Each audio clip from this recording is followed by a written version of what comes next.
Friends, నేను ఇప్పుడు ఉసిరికాయలు మెంతికాయ చూపిస్తాను మీకు.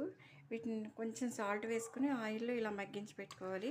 తర్వాత పప్పు నూనె, నువ్వుపప్పు నూనె కాచుకుని ఇంగు వేసి ఇలా కాచి ఉంచాలి. కొంచెం కారం, ఇది ఆవపొడి, మెంతి పొడి, ఇది సాల్ట్.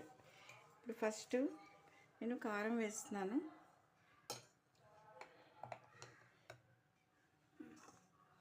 చాలు. ఇది తర్వాత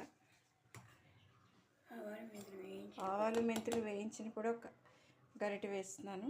1.5 వేయచ్చా? 1.5 అంటే పిండి కలుపుకోవడానికి వస్తుంది. ఇప్పుడు సాల్ట్ చాలు. సాల్ట్ దీంట్లోకి సరిపోవాలి కదా పిండికి. ఇలా సాల్ట్ కలిపేశాక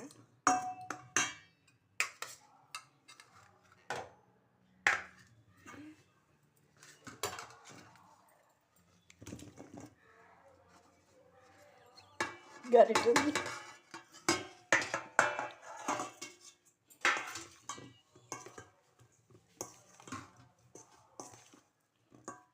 పిండి, ఆవపిండి సరిపోకపోతే చూసుకుని అప్పుడు వేసుకోవచ్చు. ఆవపిండి కలుపుకున్నాక ఇందులో ఏముండదు. ఆవాలు వేయించి మెంతులు 2 వేయించి చేసిన పొడిది.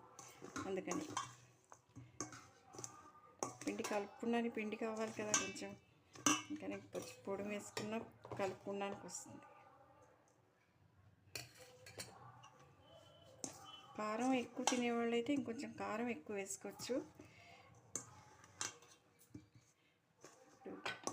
మామూలు నూనె పోసి ముందు, అప్పుడు వేడి నూనె పోస్తే వేడి పోయచ్చా? చల్లారాక పోయాలి కదా నూనె. చల్లారిందా? సరే. ఇప్పుడు ఇలా ఇంగు కాచిన నూనె పోసేస్తే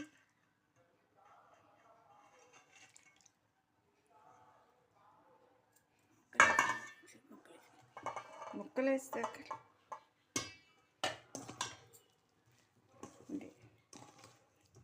చూడండి. ఇదైతే ఇన్స్టెంట్.